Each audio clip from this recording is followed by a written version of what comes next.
African history, long-distance trade in East and Central Africa. Long-distance trade in East and Central Africa. East and Central Africa refers to that area that covers the present-day states of Kenya, which was inhabited by the Akamba, Nandi, Kikuyu, coastal Swahili, and Arabs. Tanganyika, which was inhabited by coastal Arabs, the Zanzibaris, the Nyamwezi, the Chaga, Wanindo, Motambai, Ngoni, and Yao to the south, not forgetting the Hihi. Uganda, inhabited by Acholi, Langi to the north, the Aitso, Jisu, and Soga to the east, the Ganda, the Banyoro, Ankole people, the Batoro, and Kiga to the west and south. Nyasaland, Malawi, where we find the Yao, Bena, Ngoni, and Amachinga people. Present-day Zambia, Zimbabwe, where we have the Shona people. Mapebel, Ngwado, and the Kololo people. Congo was part of Central Africa, where we find the Luba people. Azan, the Viri people, and others. Angola, as a part of Central Africa, was inhabited by the Sosa, Bisa Ovembundu, and Chokri people, Ambo.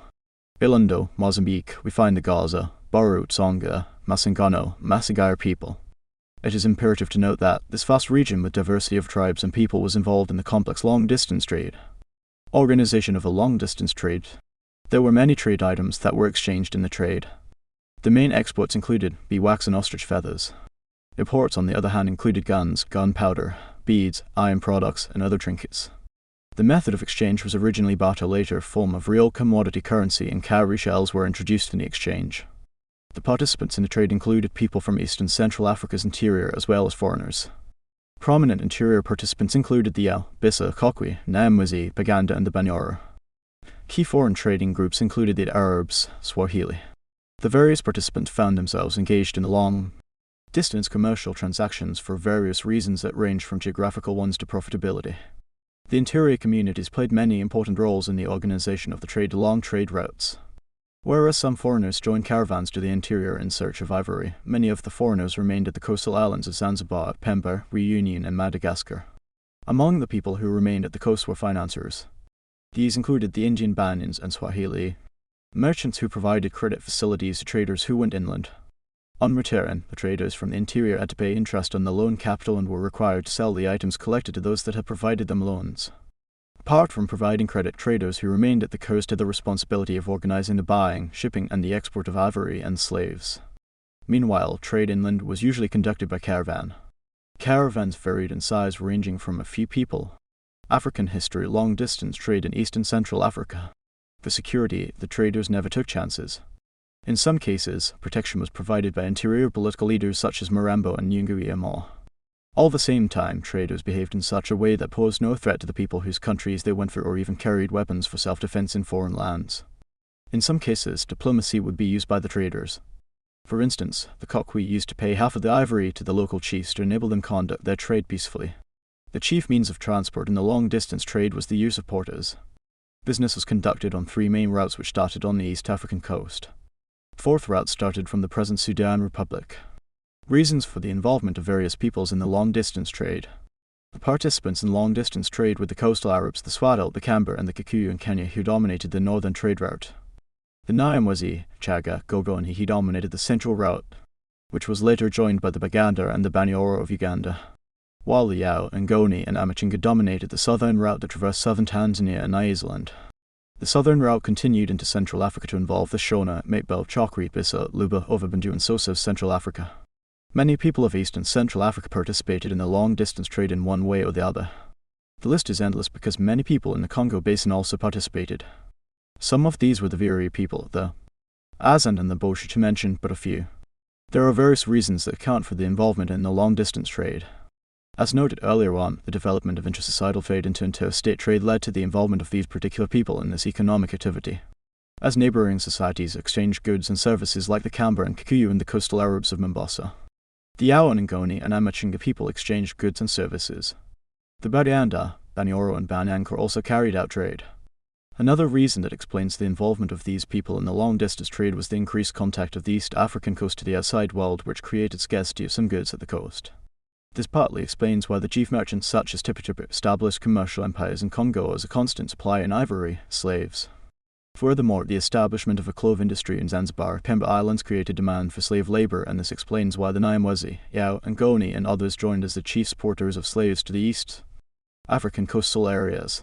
It is imperative to note also that the spread of the Industrial Revolution in Europe created new economic demands. African history. Long-distance trade in East and Central Africa. The growth of a network of trade routes later influenced some tribes to join the long-distance trade. Those tribes/societies that live along the trade routes eventually got involved in the long-distance trade either as suppliers of trade items, porters, guides, or providers of other services such as food, shelter, or accommodation to the traders like the Akamba, Kikuyu in the northern route, Nyamwezi and Hihi, Baganda and Banyoro in the central route, and the Kartumas from Sudan, the Ngoni and Yao in the southern route.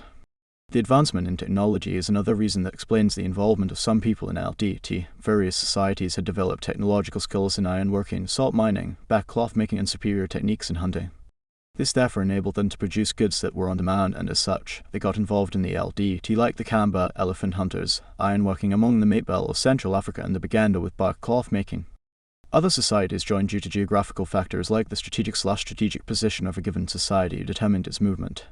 There are societies that got involved due to this factor, like coastal Arabs had access to trade routes in the outside world, the Nyamwezi, etc. The climatic conditions also played a part in the involvement, for its climate determines the flora and fauna. Some societies were naturally endowed with elephants and other animals to provide hides and skins. Also, for example, the Nyamwezi, the rainy and hence agricultural season was between March and November, leaving December-February as a period of redundancy. Thus, they had time at their disposal to engage in the LDT due to such a regular seasonal pattern. Closely linked to the above was the degree of specialization in some societies, like among the Kokwi. Once men had finished cleaning the fields, the rest of the agricultural work was left for the women. This left men with ample time for trade. In that way, the Kokwi men were able to engage in LDT. The desire to acquire firearms by many East and Central African societies drove them into LDT. This was particularly true during the second half of the 19th century, 1850–90, when many societies embarked on developing standing armies like Buganda, Nyamwezi under Mirambo, the Mapebel under Lubengula, Hihi under Mkwawa, Kokwi, and Ovumbandu of Angola. It is also argued that the desire to acquire wealth, political influence, and prestige drove many African leaders, chiefs and kings of the time to get involved in LDT. This partly explains why the trade remained a royal trade, a monopoly of the royalists/aristocracy. Impacts of the long-distance trade to the people of East and Central Africa. Given the extent and coverage of this trade and the involvement of many people, the trade had profound impacts. African history. Long-distance trade in East and Central Africa. Politically, the trade led to the enlargement or territorial expansion of some states as they strived to enlarge their commercial empires and bid to secure sources of trade items. Some societies extended their boundaries, like Mapebel people of Ndebele State, the Uganda, the Hihi Kingdom, and others. On the contrary, however, the weaker statues declined as their weaknesses were exploited by the larger and stronger states. Some states collapsed while others were reduced to vassal status. It is also important to note that some states emerged as new political entities from the ruins of those that had collapsed, like the great empire of Mtwapa in Central Africa gave way to the rise of new states such as Mapebel and Kololo states and the like. New men, the merchant princes, rose to positions of prominence/leadership as a result of participation in the LDT. The new men of common origin used their profits from the trade to create themselves large commercial empires that had not existed before, like Mirambo and his Nyamwezi state, Nyungwe, Amor, Msiri, and Tibtapu, who created commercial empires in Katanga region. These empires were very influential until the advent of colonial rule. The formation of these new political entities and the enlargement of others ushered in an era of centralized politics in East and Central Africa, and this began with the evolution of centralized states coupled with the evolution of standing armies created around personalities. These armies were instrumental trade agents and partners of the aristocracies of East Africa, like Kabeoka's Barusura, Mirambo's Ruga mercenaries, Buganda's army, etc. It is imperative to note that the era of LDT between 1840 and 1890 was characterized by both peace and insecurity at the same time. While those societies that participated in this trade enjoyed peace and security, they at the same time plundered their neighbors in search for slaves and other trade items. In essence, therefore, there was relative peace. The majority of East and Central Africa suffered at the hands of the slaves. Furthermore, long-distance trade paved way for the European colonization of East and Central Africa was opened up to the outside world. The routes into the interior were the same routes used by the explorers, missionaries, and later on the imperialists. In essence, therefore, LDT opened up the interior of East Africa to foreign influences, intrusion, and colonial rule. Worse still, LDT portrayed Africa's economic potentials, which incited European economic imperialism, which later manifested itself in the colonization of the continent. It is through LDT that the outside world got to know that Africa possessed valuable materials such as precious minerals, crops, and a large population that would later provide market for industrialized Europe. From the economic point of view, there was equally substantial impact. The region of East and Central witnessed African history, long-distance trade in East and Central Africa. In the same view, African products got marketed in the international market. This laid foundation for the future relationship between Africa and the rest of the world. Africans became producers to the rest of the world. African communities exported goods such as ivory, wood carvings, timber, her own slaves, precious minerals, etc. There was a remarkable increase in the productivity of African economies. Large amounts of salt, ivory, cloves, copper and gold were exported as many of the participants in trade grew wealthier and richer. On the contrary, however, Africa as a continent lost its most energetic and valuable manpower through slave trade. During this era and activity, the young and most energetic population was sold into slavery. This therefore meant that a generation of the energetic was lost completely. This partly explains why Africa is still lagging behind. It also explains categorically why African resistances against colonial rule were crushed. The fighting force had been sold away, greatly weakened.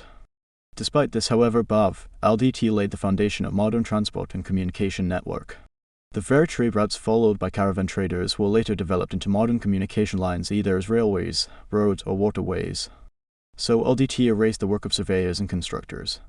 It is on this background, therefore, that the European imperialists formed the African transport system like the Uganda Railway followed. Socially, LDT affected African institutions in the region. In the first instance, there was a remarkable decline in human dignity as people in the hands of slaves. Villages were plundered, homesteads destroyed, souls perished as slave traders raided to secure slaves. People lived in fear. Human beings were reduced to trade items and to make matters worse by their own leaders. Such a situation of hopelessness in mankind, and this partly explains why some Africans collaborated with the invading forces during the second half of the 19th century. Some supported the imperialists while others were converted to Christianity. In essence, so LDT and slave trade, and LDT in particular, undermined the African traditional values and the African leaders. Through LDT, there was spread of Islam from the East African coast into the interior of East and Central Africa. Many of the Arab/caravan traders were Muslims. They spread the Islamic faith to many of the people involved in the trade. But the trade also influenced the spread of Christianity, as the early explorers wrote horrific stories about slave trade. They incited the coming of new European Christian missionaries who struggled and advocated for the abolition of slave trade. In the 1860s and 1870s, a great influx of great European missionary groups was witnessed into Africa. Like the Church Missionary Society, the White Fathers, the Holy Ghost Fathers, London Missionary Society, University Mission to Central Africa, Parish Evangelical Mission who operated in the region. It is these missionaries who African history, long-distance trade in East and Central Africa. As the Yao, Kamba, and Nyamwezi societies, as discussed already, each controlled its own trade route efficiently until the last quarter of the 19th century when it started declining steadily. The causes for its decline are discussed below. By 1880s, competition for long-distance trade items had come to its climax, with many new East African societies interested in joining the LDT business. Like in Kenya, the Akamba often fought with the Nandi in competition for rare products such as ivory, which the Arabs wanted most in Kenya. Following this cutthroat competition, the communities near the coast prevented the inland societies from reaching the coast. They could either torture or force them to pay high taxes in order to let them pass through. Their land, like the Nyamwezi, did not allow the Baganda to pass through their land. The Banyoro also were often refused to cross Ankole and began to go into the coast, hence leading to the decline of the trade. Presence of insecurity created by bandits. Almost in all trade routes, they had a problem of way rebels. Like the central route that was occupied by the Nyamwezi had a group of bandits known as Rugoruga and Mviti who molested/tortured traders from the central route, whereas hostile Zaramo, Yukumbu, Pakuma molested traders from Kenya. They stole their products, killed wild many. The depletion of trade items like elephant population due to overhunting affected ivory products, and this contributed to the decline of LDT. By 1890s, it was hard to acquire a lot of ivory for trade with the coastal communities. The elephants had been forced to migrate to distant areas, or else they were killed in large numbers, especially after the introduction of guns. The death of outstanding long-distance traders, merchant princes almost at the same time, and continuous assassination of African chiefs by the Swahili and Arab traders in search of trade items also contributed to the decline of LDT. Marambo, Nyungu, Yamo, and Kabok communities of one of Baganda all died in the same year, 1884, whose active participation and organizational abilities have led to the success or growing of the LDT, and unfortunately their successors lacked such abilities. The period of scramble and partition of Africa. In the 19th century period, it led to the coming in of many Europeans who were interested in legitimate trade. That led to the closure/collapse of this LDT. Like missionaries in particular condemned the Slave Trade Act and advocated for the growth of cash crops, which provided the raw materials that European industries needed at the time. Perhaps if European industries had not arrived in East Africa at the end of the 19th century, LDT would have continued a little longer. The role of African communities in LDT of East and Central Africa. East and Central Africa refers to that area that covers the present-day states of Kenya, which was inhabited by the Akamba, Nandi, Kikuyu, coastal Swahili and Arabs. Tanganyika, which was inhabited by coastal Arabs, the Zanzibaris, the Nyamwezi, the Chaga, Wanyendo, Motambai, and Ngoni, and Yao to the south, not forgetting the Hihi. Uganda, inhabited by Acholi, Langi to the north, the Aitso, Jisu and Soka to the east, the Ganda, the Banyoro, Anko people, the Batoro and Kiga to the west and south. Nasal and Malawi were. African history, long-distance trade in East and Central Africa. Roles. African surface porters provided transport services, i.e. carried items like ivory to the coast. Organized caravans to the coast like the Yao, Akamba. These initiated the trade. Provided security to traders on routes, especially leaders peace and stability, Chief Ndakira of Onyanim. Marambo of Nyamwezi. Guided the traders to where trade items could be obtained like the Nyamwezi, Yao, Akamba. Acted as interpreters and translators to foreigners. Provided items of trade, i.e. slaves, hunted for ivory, rhinoceros horns, honey, agricultural raw materials. Played middlemanship role between the vast interior and the coast. Provided market for foreign goods / Arab goods like guns, gunpowder, mirrors, clothes. Acted as trade items since they were sold to slaves. Established trade relations with coastal traders like Arabs, Swahili that encouraged them to venture into the interior like the Nyamwezi traders that came to Ugal, Urambo, Uli and Kiru. Provided accommodation / feeding to the coastal and other traders in the interior. Fought off foreign interference that would disrupt the trade like Marambo against Ngoni north of his empire. Signed trade agreements with external traders to improve the trade. Marambo was Sultan Bargashov. Zanzibar Chief Ndakira of Onanyamba Sayed Saad.